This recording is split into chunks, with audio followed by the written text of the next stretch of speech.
याद आ रही है जिसमें कहा जाता है कि क्या क्या हुआ जुनून में हमसे न पूछिए, उलझे कभी जमी से तो कभी आसमां से हम।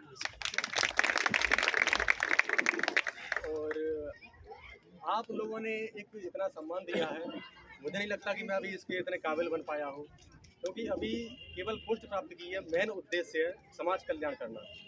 ये post IAS, IPS, collector, SP, मंत्री, प्रधानमंत्री हम जो बन रहे हैं, ये साधन मात्र है।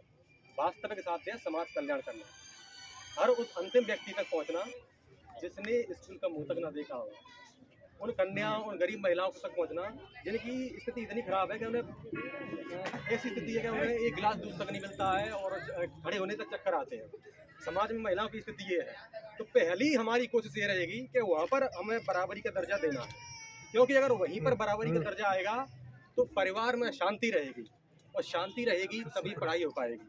हम सोचे, जैसे कि मेरा अभी सिलेक्शन हुआ है, तो जहाँ तक मैं समझता हूँ कि उस दिन से लोगों ने, पेरेंट्स, दीदी, माता पिता बैठे हैं, अपने बच्चों को जीने नहीं दिया होगा कि तू क्या कर रहा है। लेकिन ये ठीक नहीं है, लेकिन ये ठीक नहीं है। पहला कर्तव्य आपका है कि घर में शांति रहे। जो शराब पीते हैं, और देखो कि ये हमें परिस्थिति निर्माण करना है कि शांति कैसे रहे। वो पढ़ाई तो बहुत अगली स्टेज है, पढ़ाई अगली स्टेज है, तब उसके बाद जाके पढ़ाई हो पाएगी, क्योंकि मेंटली शांति बहुत जरूरी है। तो इसलिए शांति स्थापना के लिए बहुत जरूरी है।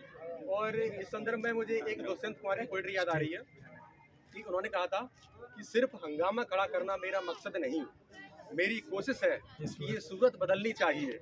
मेरे दिल में नहीं तो तेरे दिल में सही, हो कहीं भी आग मगर आग जलनी चाहिए। धन्यवाद।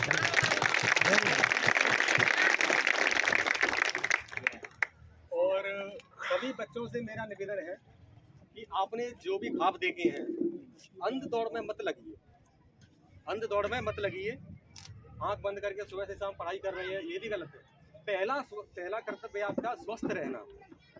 और माता पिताओं से मेरा एक निवेदन है, जैसे मैं जिस गली में रहता हूँ, मैं उस गली में मैं क्रिकेट खेलता था या बैडमिंटन खेलता था, मतलब जो भी फिजिकल एक्टिविटी करता था केवल मेरे अलावा और कोई नहीं करता था। और बच्चों को मार कूट की जाती थी, उनको गालियाँ दी जाती थी। लेकिन मैं कहता हूँ कि वो बहुत ज़रूरी है, उससे बेहतर शरीर बनेगा, और बेहतर शरीर से ही बेहतर बुद्धि बनेगी। क्योंकि बाहरी वातावरण तुम नहीं देखोगे तो फिर पढ़ ही नहीं पाओगे। केवल पढ़ाई से कुछ नहीं होगा, शरीर और बुद्धि दोनों होना चाहिए, तब तुम आगे बढ़ पाओगे। इसीलिए जो पेरेंट्स हैं उनका सबसे बड़ा कर्तव्य है, बच्चे तो उनको कुछ नहीं जानते हैं, वो नादान है, कुछ नहीं जानते हैं। माता को, पिता को, दोनों को ये रखना चाहिए कि घर में शांति बनी रहे, उसी के बाद पढ़ाई सही से हो सकती है। और जो अंतिम बात मैं कहना चाहता हूँ, जैसे कि महिलाओं की स्थिति है, एक छोटा सा एग्जांपल देता हूँ। हमें छोटी छोटी बातों को भी, अपनी माँ है, बहनें हैं, उनको अहमियत नहीं देती। अगर अहमियत नहीं देंगे तो वो असंतुष्ट रहेगी तो वो कहीं ना कहीं दुख दर्द बच्चे में भी आते हैं, और उसका रिफ्लेक्शन हमारी पढ़ाई पर पड़ता है, हमारे माइंड पे पड़ता है, और वो अच्छी प्रोडक्टिविटी नहीं कर पाता। चाहे वो कितना ही पढ़ाते रहो तो बैठा रहेगा, लेकिन अच्छी पढ़ाई नहीं कर पाएगा। इसलिए घर में शांति होना जरूरी है। जैसे कि एग्जाम्पल दूंगा, महिलाओं की इतनी उपेक्षा की जाती है, जैसे शाम को सब लोग खाना खा लेते हैं, लोग ये नहीं सोचते कि कई बार होता है कि उसके लिए सब्जी बची है कि नहीं बची है, हो सकता है कई बार वो अचार से खाना खाती हो। तो ये छोटी छोटी चीज़ें हमें देखना पड़ेंगी हमारी माताओं के लिए, बहनों के लिए। पढ़ाई बहुत अगली स्टेज है, तब हम पढ़ पाएंगे। शांति स्थापना बहुत ज़रूरी है। और आप इतना सम्मान दे रहे हैं, मुझे नहीं लगता कि मैं अभी इसके लायक बना हूँ। महाड़ आंदोलन के दौरान बाबा साहब ने जब एक गाँव में गए थे, वो तो उस गाँव में बुजुर्गों ने, छोटे छोटे बच्चे आए थे, बूढ़े बड़े आए थे, उन्होंने सम्मान किया था, ऐसे ही माल्यार्पण किया था। तो उन्होंने कहा था कि यह स्वागत सम्मान की परंपरा राजतांत्रिक है, यह स्वागत सम्मान की परंपरा राजतांत्रिक है। सम्मान और संघर्ष किसी सम्मान की जरूरत नहीं है, संघर्ष अपने आप में एक सम्मान है। तो यही है, जितने भी बच्चों ने जो ख्वाब देखा है, जो उनकी मंजिलें हैं, ईमानदारी से पढ़ना। अगर आप जैसे कि रिवीजन कर रहे हो तो वैसे ही नहीं आपने पेज पलट लिया, अपना दायित्व निभा दिया, पूरा हो गया नहीं। पढ़ने के बाद क्या आप उसको माइंड में रिकॉल कर पा रहे हैं कि नहीं, तभी अगले पेज पर बढ़े, अन्यथा आप उसी पेज पर रहें जब तक वो चीज़ें कंटेस्ट याद ना हो जाए। आज के बच्चे क्या कर रहे हैं, अपना दायित्व पूरा कर देते हैं, एक लाइन एक पेज पढ़ लिया और आगे निकल गए। ऐसी पढ़ाई नहीं होती। 10 सालों से लगे हैं पीएससी में, किसी का सिलेक्शन नहीं हो पाया है, बर्बाद है, डिप्रेशन में, शराब पिए हैं। सही बात है। और घर आने के लिए वो मुंह दिखाने लायक नहीं बचे। तो अपनी पढ़ाई में गुणवत्ता लाइए, क्वालिटी लाइए, ना कि क्वांटिटी लाइए। पहले सुनो पहले पूरी। और सबसे जो महत्वपूर्ण बात है कि बच्चों से ही समाज अच्छा निर्मित होगा। हमारे सर ने बोला है कि एक लाइब्रेरी यहाँ पे स्थापना की जाए। मेरी बचपन से जैसे कि मेरी दादी माँ है जो आज इस दुनिया में नहीं है, उनका बड़ा लाड प्रेम रहा है बच्चे पर। जो मैं बड़ा भाई हूँ घर में, तो उनका मुझ पर बहुत प्रेम रहा है। तो मेरी एक ख्वाहिश थी कि मैं अपनी पहली तनख्वाह उनको दूँ, लेकिन आज वो शायद इस दुनिया में नहीं है। तो मैं चाहता हूँ कि अभी सर ने बोला कि एक लाइब्रेरी की स्थापना होना चाहिए, तो मेरी जो पहली तनख्वाह आएगी, जितनी भी आए, वो पूरी लाइब्रेरी को मैं दूंगा। धन्यवाद। और आगे हम योगदान करते रहेंगे। छोटी छोटी चीज़ें हैं, यहाँ पर बहुत महान पुरुष बैठे हैं जिनसे मैं प्रेरणा लेता रहा हूँ। आदरणीय प्रदीप सागर जी जो मेरे गुरु रहे हैं, जो उत्तमपुरा निवासी हैं, मैं इन पे भी काफ़ी मैंने एक्सरसाइज की है, इनसे मैं काफ़ी प्रभावित रहा हूँ। जो मेरी टीनेज थी 8th 9th 10th की, उस समय हमने एक मिशन शुरू किया था, जागृति मिशन ऑफ इंडिया। तो शुरुआती सदस्यों में मैं भी था उसमें, जैसे लेकिन मुरैना छोड़ा तो मैं उसका हिस्सा नहीं बन पाया। एक चीज़ और मैं कहना चाहूँगा कि लोग समझते हैं कि हम आंदोलन कर रहे हैं।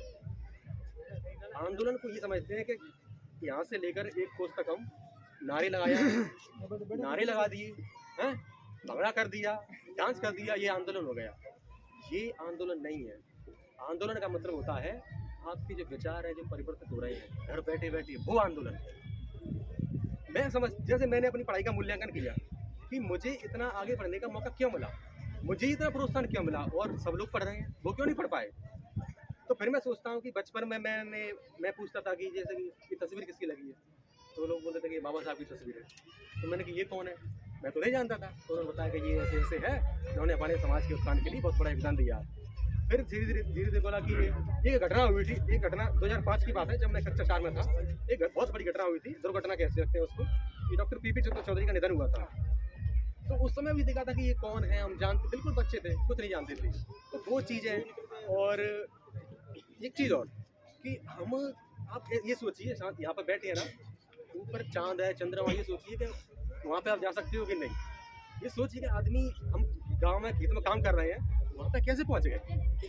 जब आदमी वहाँ पे पहुँच सकता है तो ये तो बहुत छोटी चीज़ है। हम अपनी ज़िंदगियाँ बेहतर कर सकते हैं। आज स्थिति ये है कि हमारी सामाजिक आर्थिक स्थिति इतनी कमजोर है। टैलेंट अपने समाज में भरा पड़ा है, अधिक पड़ा है, लेकिन व्यक्ति नहीं आगे बढ़ पाता है। क्यों? क्योंकि उसको अवसर नहीं मिल पाता। हमारा उद्देश्य है उस बच्चे को अवसर प्रदान करना, तब बेहतर समाज का निर्माण हो सकेगा। तभी हम बाहर बेहतरीन प्रतिस्पर्धा कर सकेंगे और समाज को मानवता का संदेश दे सकेंगे। हमारा किसी से लड़ना झगड़ना नहीं है। बाबा साहब ने कहा है लिव एंड लेट लाइफ, जियो और जीने दो, तभी हम बेहतर कर सकते हैं। तो मैं समझता हूँ कि घर में शांति व्यवस्था बनाए रखें, तभी हम परिवार की उन्नति कर सकेंगे। परिवार की उन्नति से ही समाज की उन्नति हो सकती है। किसी को बेवजह का ज्ञान न दें। हर घर में ज्ञानी लोग बैठे हुए हैं, जरूरत नहीं है ज्ञान देने की। बस अपने पर फोकस करें, खुद को बेहतर बनाएं। जिस दिन तुम सब बेहतर हो जाओगे, समाज का उत्थान अपने आप हो जाएगा, बदलाव की जरूरत नहीं ये होगा। और मैं समझता हूँ कि जैसे एक बहुत बड़े व्यक्ति रहे हैं, जिनका नाम लेना बहुत जरूरी है, कि उन्होंने कहा था कि I will never go to my home, I will never acquire any property, I will never get married, I will devote and dedicate the rest of my whole life to achieve the goal of calling.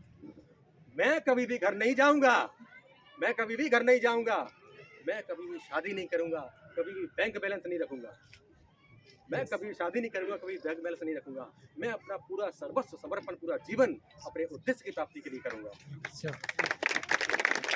सोचिए, एक मामूली सा व्यक्ति है, वो व्यक्ति, देखो किसी पार्टी से हमारा ताल्लुक है, हमारे जो विचारधारा मिली हो ना मिली, वो एक अलग बात है। महापुरुष की बात कर रहे हैं। तो वो व्यक्ति मामूली से नौकरी कर रहा है। उस व्यक्ति ने, उस जमाने में तो गाड़ी वगैरह भी इसका इतना महत्व नहीं था, क्योंकि ग्लोबलाइजेशन 90 के बाद आया है, सारी गाड़ियाँ 90 के बाद आई हैं। उस व्यक्ति ने साइकिल से पूरा हिंदुस्तान नाप दिया और हिंदुस्तान की तीसरे नंबर की सबसे बड़ी पार्टी खड़ी कर दी। तो आज तो हम जागरूक हैं। हिंदुस्तान का सबसे बड़ा शिक्षा दल खड़े कर सकते हैं, जो पूरे देश के लिए योगदान कर सकता है। सही है कि नहीं? बिल्कुल। वो हमें, मैं किसी पार्टी की बात नहीं कर रहा हूँ, कोई इंडिविजुअल व्यक्ति है, उनसे हमें सीखना चाहिए, बहुत बड़े महापुरुष हैं। महापुरुष हैं। तो मैं यही कहूँगा कि अंत में कि एक चीज़ और, जैसे कि अपना दीपक स्वयं बनो, ये महात्मा बुद्ध की लाइन है। अप दीपो भव, अर्थात आत्म दीपो भव, अपना दीपक स्वयं बनो। मैं ये कहना चाहता हूँ कि अगर आपको मेरी बात सच लगे उतना ही मानना, अगर गलत लगे तो मत मानना, क्योंकि आपसे ब्रिलियंट, आपके बारे में सच कोई नहीं जानता। आप ही अपनी ज़िंदगी बदल सकते हैं। मान के चलो कि भगवान आया ऊपर से और मेरी ज़िंदगी बदल दी, नहीं बदल पाएंगे। मुझे सोने के ट्रक में तौल दे तो भी मुझे नहीं बदल पाएंगे। मेरा उद्देश्य महान बनना है। एक एग्जाम्पल दे रहा हूँ, मेरा उद्देश्य है महान बनना, ठीक है? चाहे वो कोई भी आ जाए, अमेरिका का राष्ट्रपति आ जाए, वो भी मुझे महान नहीं बना सकता। तुम बन पाओगे इस कलम की ताकत से, डॉक्टर अम्बेडकर की कलम से ताकत से। जय भीम। वेरी